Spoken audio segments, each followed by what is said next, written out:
What is the assumption of cost profit volume analysis? Fixed cost per unit is constant. No, fixed cost varies. Q. Let's say हमारी fixed cost है $10,000. अब ये fixed cost है, is gonna be remain same throughout the output. अब हमारा output होता है let's say 10, तो हमारा fixed cost per unit कितना बनता है? 10,000 divided by 10, 1,000 unit. ठीक है. अब let's say हमारा output 100 होता है, तो 10,000 divided by 100 is going to be fixed cost per unit 100. तो हमारा fixed cost per unit vary कर सकता है with output. Selling price per unit is constant. That is actually true. Sales volume is constant. Not really. Sales volume vary करता है. So 1 is incorrect, and so is 3. You have D as your option. 30D. The following information is available for a business. Budgeted fixed cost ये है, target profit, budget variable cost, selling price per unit. Fixed costs are expected to increase by 500 per month. तो अब इसमें 500 add हो जाएगा. This will give you 2,500. And variable costs are expected to increase by 5 units. ठीक है, तो ये भी 20 हो जाएगा. What would be the revenue required to achieve the target profit? ठीक है, you can use the break-even formula. Break-even is equal to fixed cost divided by contribution per unit. जब भी आपको टारगेट प्रॉफिट का दिया जाता है ना, आई सजेस्ट के fixed cost plus target profiting. तो फिक्स्ड कॉस्ट हमारी है 2,500, टारगेट प्रॉफिट हमारा कितना 3,000. हमारी कंट्रीब्यूशन की कैसी फाइंड आउट होती है? Contribution is equal to selling price minus variable cost. Selling price हमारी 40 है, वेरिएबल कॉस्ट हमारी 20 है, तो हमारी कंट्रीब्यूशन आती है 20.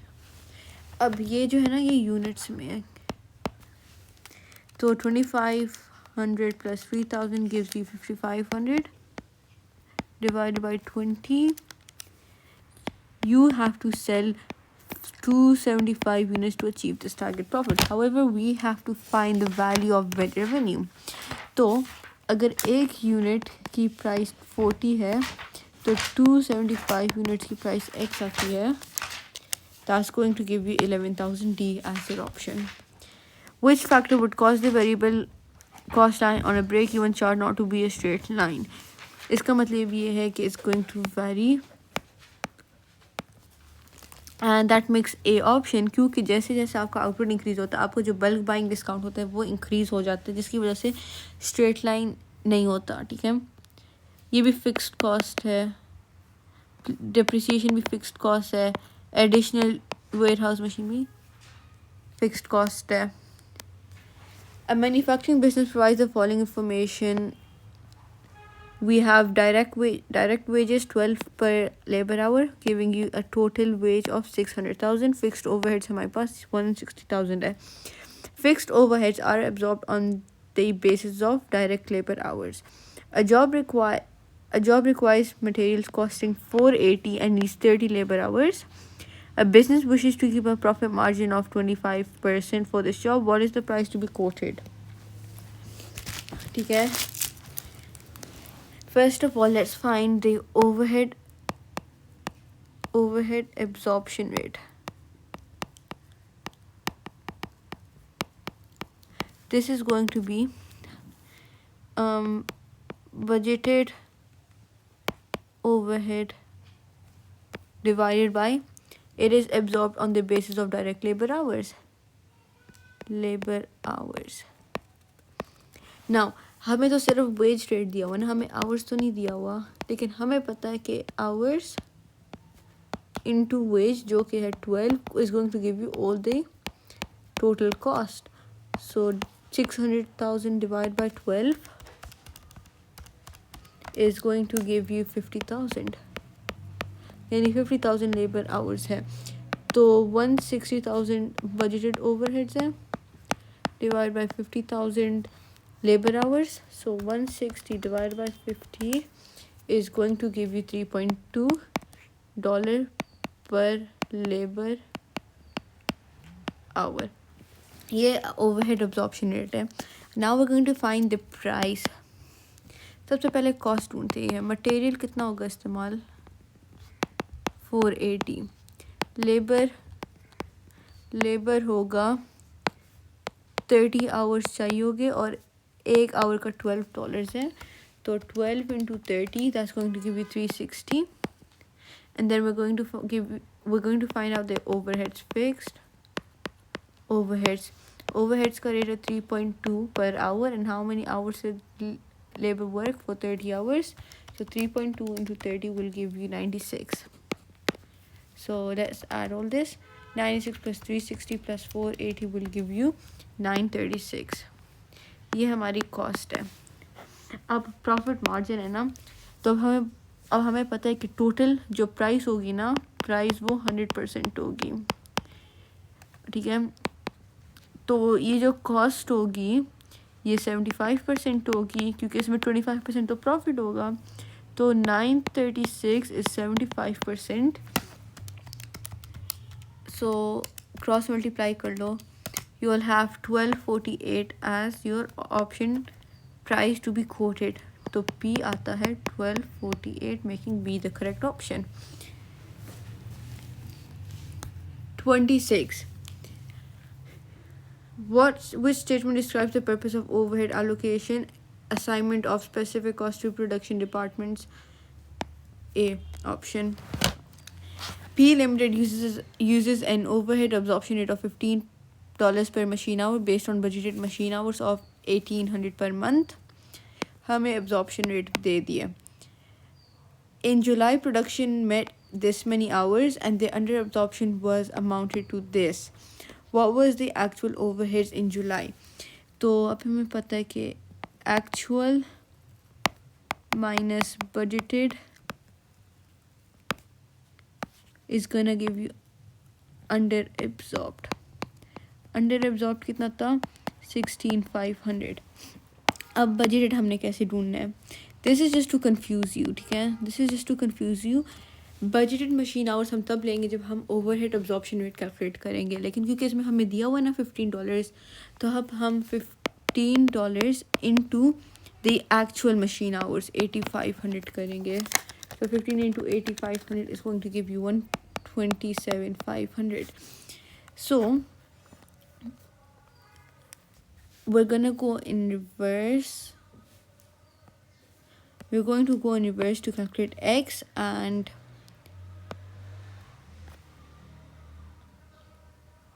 जब हम रिवर्स में जाएंगे ना, इसका मतलब ये है, एक मिनट, 127,500 माइनस होना था to give you 16,500, ठीक है, ये X है. So you just add this over here, add this with 16,500 to give you 144,000, so 25 DM. Total cost for 2 months has been recorded. Variable cost per unit has remained constant. Total fixed cost increased by 1,000 in July. What was the total fixed cost in July? Whenever you have been given your units produced and your total cost, I'm going to suggest high-low method. Highest cost minus lowest cost divided by highest output minus lowest output. However, there's a trick. Total fixed cost increased by 1,000 in July. Fixed cost हमारी same रहती है B Ed जून जुलाई, लेकिन जुलाई में 1,000 increase हो गया, तो हम 1,000 इधर से माइनस कर देंगे, that's going to give you 85,000. ये वो जो स्पेशल केस है ये वो है. So now subtract 76,000 from 85 and अब हाइस्ट आउटपुट 10,000 है और लोवेस्ट आउटपुट 8,000 है. That's going to give you 9,000 divided by 2,000, giving you 4.5 variable cost. Now I know total cost is equal to variable cost plus fixed cost, ठीक है. total cost हमारी कितनी है 86,000, variable cost कितनी है 4.5 into 10,000 plus fixed cost is going to be X, so 86 minus 45,000 is going to be 41,024. C. A owner paid the following: cost of food, ingredients, maintenance of cooking appliances, wages to the chef, wages to the restaurant manager. Which cost are indirect cost? Indirect cost वो cost होते that cannot be aligned to a material or a good. अच्छा, let's say एक restaurant है, वो बनाता है burgers, ठीक है। जो कॉस्ट इस बर्गर पे हम अलाइन कर सकते उसको हम डायरेक्ट कॉस्ट कहते हैं। जैसे कि जो कुक की वेज होगी वो होगी, इंग्रेडिएंट्स होगी, ठीक है, इसको हम डायरेक्ट कॉस्ट कहते हैं। Meanwhile indirect cost on the opposite hand वो कॉस्ट होते हैं जो इरिलेटेड होते हैं, इसके होने या होने से बर्गर के बनाने पे कोई इफेक्ट नहीं होगा। जैसे कि मैनेजर्स की तनख्वाह, ठीक है। So this is direct, maintenance is indirect, wages to the chef is direct, and wages to the manager is indirect. Indirect कौन से cost होते हैं? 2 and 4, making C correct. The table shows year and history for a company. We have statement of profit and loss, profit for their finance cost, statement, balance sheet, total assets, total liabilities.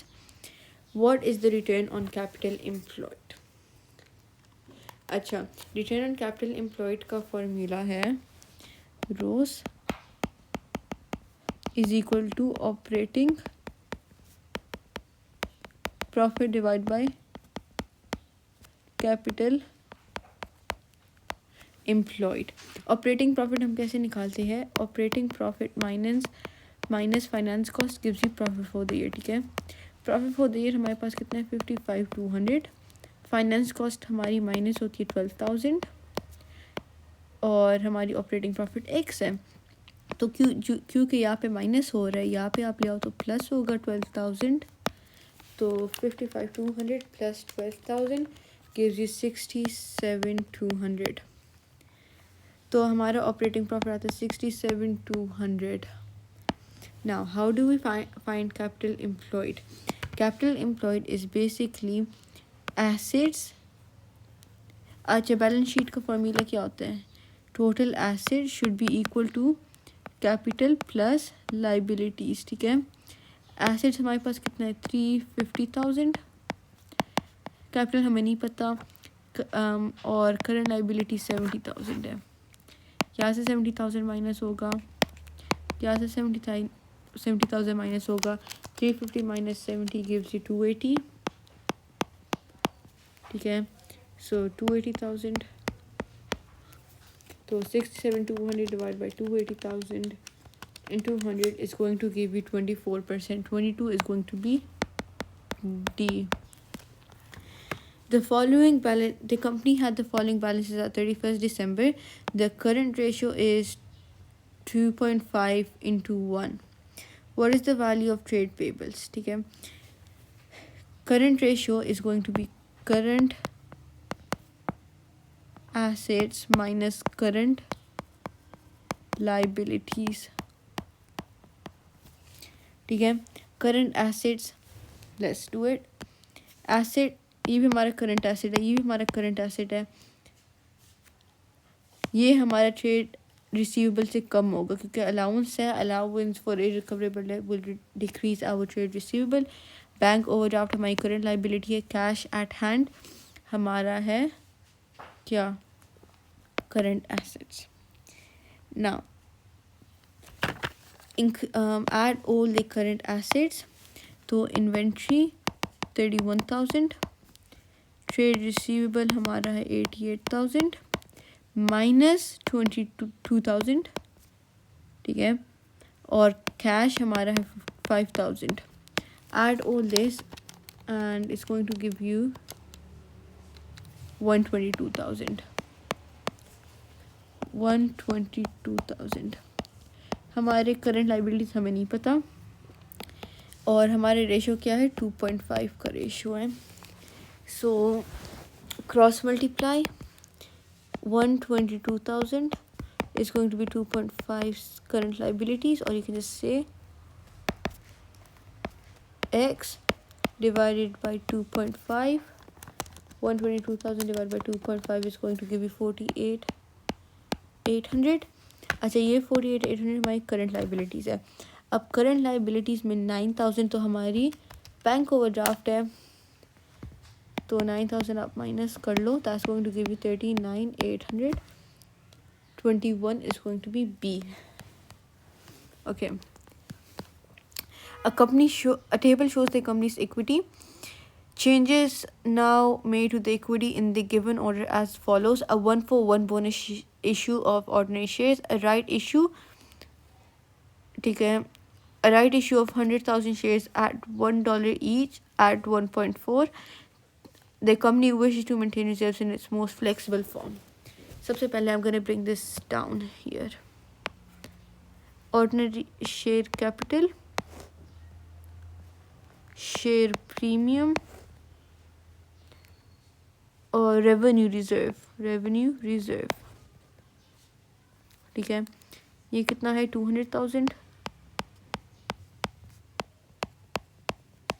80,000 और ये 160,000. और every share has a price of $1. A 1-for-1 bonus issue of ordinary share is made. तो 200,000 की value है और $1 की value है, तो यानी हमारी कंपनी में 200,000 शेयर्स हैं. इसको 1/1 से मल्टीप्लाई करो, you have 200,000 bonus shares to be made. ठीक है, 200 bonus shares to be made. तो ये हमारा बैलेंस ब्रॉट फॉरवर्ड है. बोनस शेयर 200,000 शेयर कैपिटल से इंक्रीज होगा.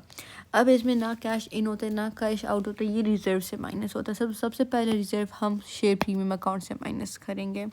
उसमें जितना है वो सब माइनस करेंगे, तो 200,000 हमें चाहिए, लेकिन बैंक में शेयर प्रीमियम अकाउंट में सिर्फ 80,000, तो हम सिर्फ फ़िलहाल के लिए 80,000 माइनस करेंगे. 200 हमें चाहिए थे, 200,000 हमने 80,000 दे दिए. पीछे कितना रह गया? 120,000. ये हम रेवेन्यू रिजर्व से देंगे. ठीक है, हो गया. A right issue of 100 ordinary share was made at 1.4 each. अब ये जो 1.4 है ना, इसमें शेयर प्रीमियम भी है, शेयर कैपिटल भी है. Share capital is the par value which is $1. ये पार वैल्यू है. और वो जो एक्सेस है ना 0.4, ये हमारा शेयर प्रीमियम मिल जाएगा. तो हमने 100,000 शेयर्स इशू किए एट 1.4. कितना हो गया ये? 1.4 इंटू 100,000 इज़ 140,000. इसमें से जो शेयर कैपिटल है पार वैल्यू वो 100,000 है. ठीक है, तो जो रिमेनिंग 40,000 है ये हमारा शेयर प्रीमियम है. तो शेयर प्रीमियम में 40,000 जाएगा और शेयर कैपिटल में हमारा 100,000 जाएगा. ठीक है, नाउ यू कैलकुलेट दिस, क्योंकि इसके बाद कोई और एक्टिविटी नहीं है. 160 से 120 हमने माइनस किया तो 40,000 रह गया. रेवेन्यू रिजर्व में 40,000 रह गया. So B is out. Share premium में 80,000 माइनस 80,000 0 प्लस 40,000, तो ये 40,000 आता है. सी बी गया. और शेयर कैपिटल में 200,000 plus 200 plus 100 is going to give 500,000. A is your option for 20. What will be shown in company's statement of changes of equity? A bonus issue of shares, yes. Issue of debentures, no. That's going to be balance sheet. A proposed dividend, no. Proposed changes of equity में सिर्फ वो changes जाएंगे जो हो चुके हैं. Proposed dividend is just proposed, उसमें dividend दिया नहीं है. हाँ, पेड डिविडेंड जाता, अपर रिवैल्यूएशन होता. तो 1 in 4, 19 B. Value and Paul are in partnership, sharing the profit and loss in the ratio 5:3. The partnership profit for the year was this. The appropriation account included the following: total interest on partners' drawings and interest on partners' capital contribution. What was Paul's share of residual profit? Very easy. Profit for the year कितना था? 250,000. Interest on drawings हमारे business में पैसे आते हैं तो वो add हो जाएगा इंटरेस्ट ऑन ड्राइंग्स. और इंटरेस्ट ऑन कैपिटल कंट्रीब्यूशन जो कैपिटल है वो माइनस होगा क्योंकि it's an incentive for partners to bring more capital inside. तो ये इंटरेस्ट ऑन कैपिटल हमेशा माइनस होगा. So 250 plus 12 minus 18 is going to give you 244,000. इसको हम कहते हैं रेजिडुअल प्रॉफिट और profit to be shared among partners. अब 244,000 है ये उनके प्रॉफिट रेशिंग शेयरों में प्रॉफिट लॉस रेशियो में शेयर होगा. अब पॉल का 3 वाला हिस्सा है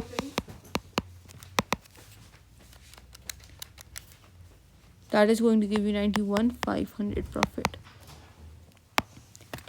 B option.